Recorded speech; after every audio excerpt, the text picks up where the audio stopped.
So how to find main idea. अगर आपने main idea को जो है उसको आपने सर्च करना है तो आपको क्या क्या स्टेप करने होंगे।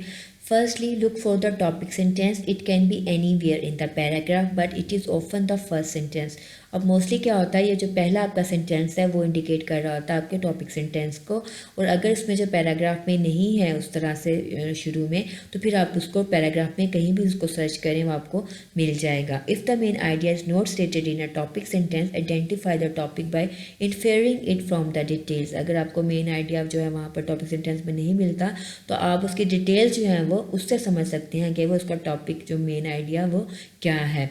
Then ask yourself what subject do all the sentences in the paragraph support. क्या आप जो भी आपके जो स्पोर्टिंग जो आपके सेंटेंसेस हैं आपके पैराग्राफ में वो किस सब्जेक्ट को जो है वो स्पोर्ट कर रहे हैं। Look for signal words. आप कुछ ऐसे सिग्नल वर्ड्स भी जो हैं वो इंडिकेट करते हैं आपके मेन आइडिया को, जैसे कि one thing and other and for example that introduce major details, जो कि आपकी मेजर डिटेल्स को जो इंट्रोड्यूस करवा रही होती हैं। अदर थिंग लाइक अगर आप कोई भी आपको ऐसी एग्जांपल दी जा रही हो कि एन अदर प्रेशर और एन अदर लाइक कोई भी कोई फैक्ट को लेकर या किसी भी चीज़ को वो लेकर बात हो रही है, तो आपको उससे टॉपिक का जो मेन आइडिया उसको समझ लेना चाहिए।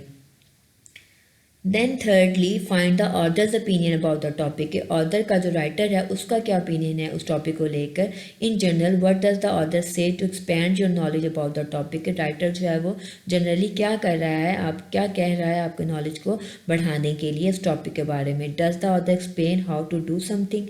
क्या राइटर कुछ ऐसा कह रहा है, कुछ एक्सप्लेन कर रहा है कि कोई चीज़ कैसे करनी है। और does the author compare two things, जहाँ के वो कोई कंपैरिजन कर रहा है दो चीज़ों का। और does the author explain why something exists or give reasons as to why something happens in a certain way। क्या वो कुछ ऐसी जो रीज़न एक्सप्लेन कर रहा है कि कोई चीज़ जो ऐसी क्यों एग्जिस्ट कर रही है, या कि कोई ऐसे रीजंस दे रहा है कि क्यों कुछ इस तरह से एक सर्टन वे में कोई चीज़ क्यों हैपन हुई, कोई चीज़ इस तरह से क्यों हुई। Does the author argue for और against one point of view. क्या कोई जो राइटर है वो किसी पॉइंट के अगेंस्ट आर्ग्यू कर रहा है या उसकी फेवर में जो आर्ग्यू कर रहा है। By identifying the author's opinion you may be able to infer the main idea. अब जब आप उसके राइटर के ओपिनियन को आप समझ लेंगे तो आप उसके मेन आइडिया को समझने में कामयाब हो जाएंगे। Then identifying supporting details. अब आपने स्पोर्टिंग डिटेल्स को कैसे आइडेंटिफाई करना है। By itself the main idea is only a statement of fact और opinion that means little without evidence to support it.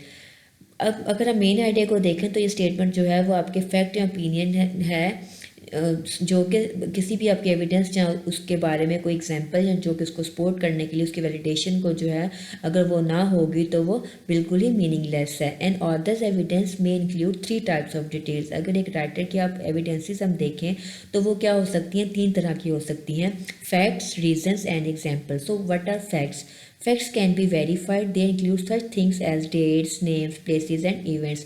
कुछ ऐसी चीज़ जो कि वेरीफाइएबल हो, जैसे कि कुछ डेट्स जिसको हम कंफर्म कर सकें, कुछ नेम्स या प्लेसेस और इवेंट्स।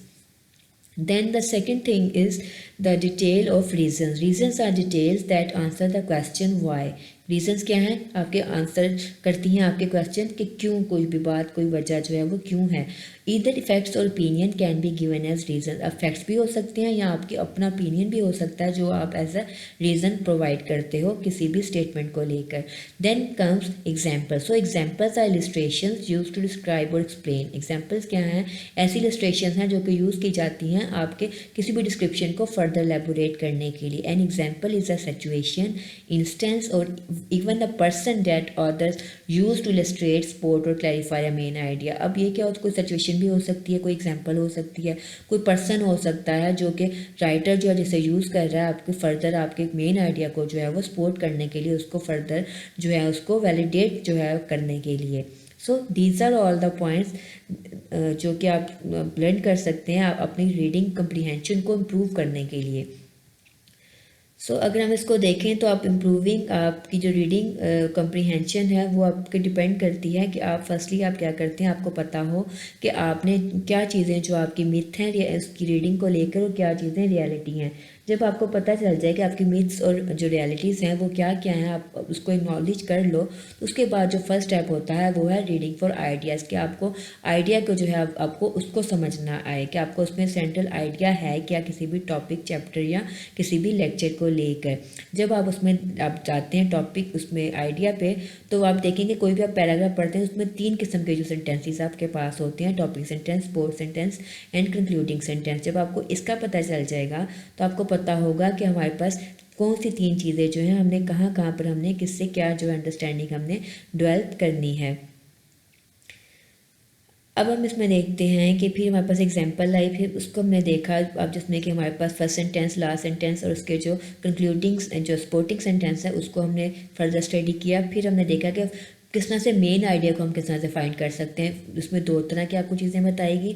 फर्स्टली तो ये कि टॉपिक सेंटेंस में जो है वो आपका डायरेक्टली उसमें बता दिया गया होगा, राइटर ने उसको उसमें एक्सप्लेन कर दिया होगा, और अगर राइटर ने टॉपिक सेंटेंस नहीं प्रोवाइड किया तो फिर आप उसको उसकी डिटेल्स में आपको ढूंढना होगा। आप उसको किस तरह से आइडेंटिफाई कर सकते हैं उसके लिए भी आपको स्टेप्स प्रोवाइड किए गए हैं कि आप मेन आइडिया को कैसे फाइंड आउट कर सकते हो। आप इन सब चीज़ों को जब आप फर्दर आप इन सब चीज़ों पे आप फोकस करेंगे तो फिर जो है आप उसका जो मेन आइडिया आपको उसको जो है उसकी अंडरस्टैंडिंग होगी कि आप किस तरह से कहाँ कहाँ आप इसको ढूंढ सकते हैं। आप सब्जेक्ट जो है आप उसको खुद से क्वेश्चन कर सकते हैं कि जो सेंटेंसेस सपोर्टिंग सेंटेंसेस हैं वो किस सब्जेक्ट को जो है वो उसको वो सपोर्ट कर रहे हैं, या आपको सिंगुलर वर्ड्स को देख सकते हैं, वो भी मैंने आपको बताया। फर्दर जो है आप इसमें और जो राइटर का जो ओपिनियन है किसी भी टॉपिक को लेकर कि वो उसके बारे में कैसे बात कर रहा है, कोई कंपैरिजन कर रहा है, कोई किसी चीज़ को एक्सप्लेन कर रहा है, कोई आर्ग्यूमेंट कर रहा है, अगेंस्ट में है या फेवर में है, तो ये भी आपको मेन आइडिया को समझने में बहुत हेल्प करता है।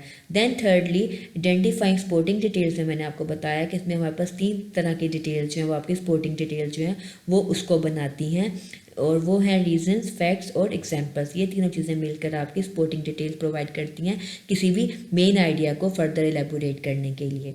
अब इन सब चीज़ों का अगर आपको पता होगा तो आप एक बहुत ही अच्छी सी कॉम्प्रीहेंशन जो है वो डेवलप कर लेंगे किसी भी रीडिंग को लेकर। आपके लिए कोई भी रीडिंग जो टॉपिक है वो डिफ़िकल्ट नहीं होगा।